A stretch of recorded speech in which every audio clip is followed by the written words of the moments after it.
안녕하십니까. JTBC 전용뉴스입니다. 전북에서 첫 홍역 환자가 나왔습니다. 전라북도는 익산에 사는 중학생 한 명이 발열과 발진 등의 증상으로 어제 병원을 찾았다가 오늘 홍역 확진 판정을 받았다고 밝혔습니다.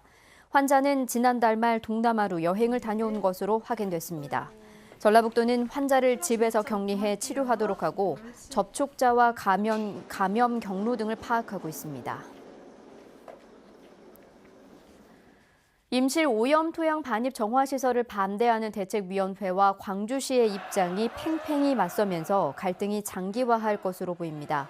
광주시는 법에 맞게 업체 등록을 받아줬다며 임실군이 지난달 이미 소송을 제기한 만큼 재판 결과에 따라 처분하겠다고 밝혔습니다. 하지만 대책위는 전북과 전남의 환경단체들과 연대해 해당 시설을 끝까지 막기로 해 소송 결과가 나올 때까지 갈등이 이어질 전망입니다.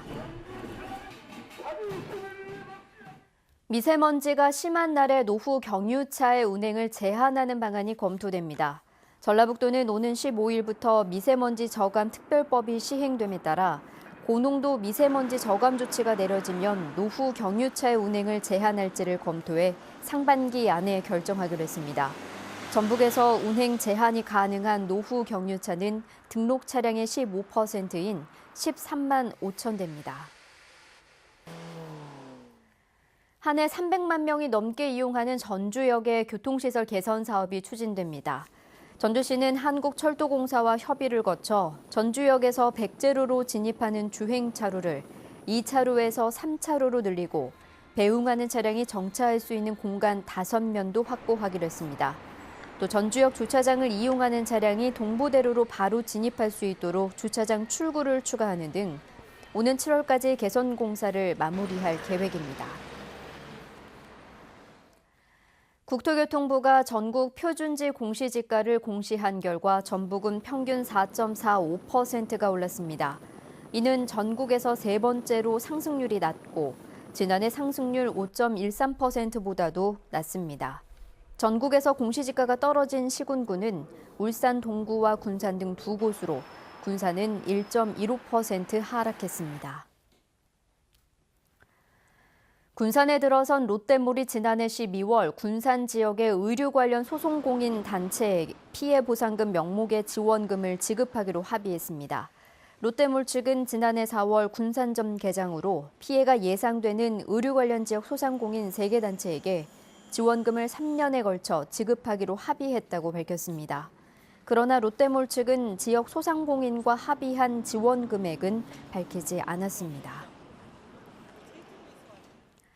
혁신적 포용 국가와 균형 발전을 주제로 한 2019 대한민국 국가비전회의가 이틀간의 일정으로 오늘 전주에서 개막했습니다.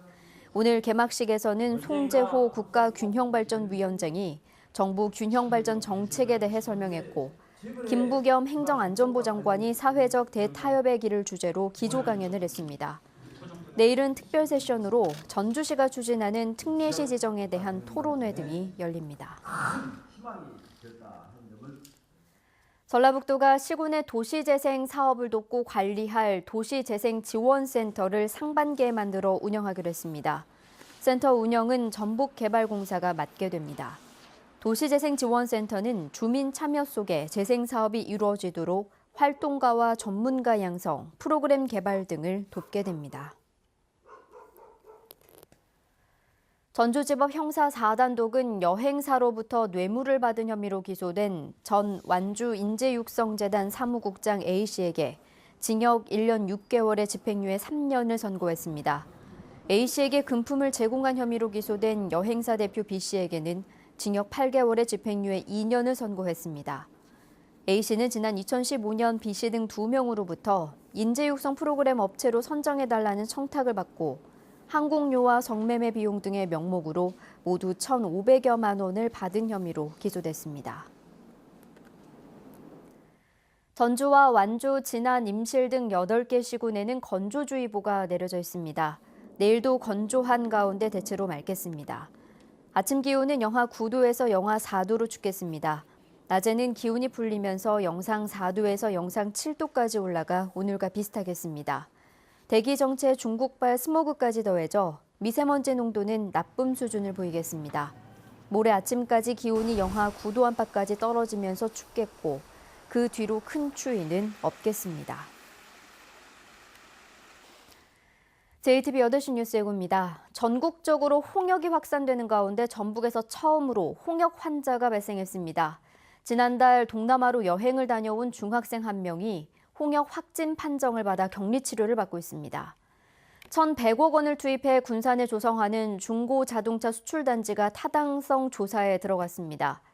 오염 토양 정화 시설의 허가를 취소하라는 반대 대책위의 요구에 대해 광주시가 소송 결과에 따라 처리하겠다는 입장을 밝히면서 갈등이 장기화할 것으로 우려되고 있습니다. 전주에서 개막한 국가비전회의에서 송재호 균형발전위원장이 지역 균형 발전을 위해서는 예비 타당성 조사 면제 사업이 더 필요하다고 주장했습니다. 자세한 소식은 JTBC 8시 뉴스에서 전해드리겠습니다.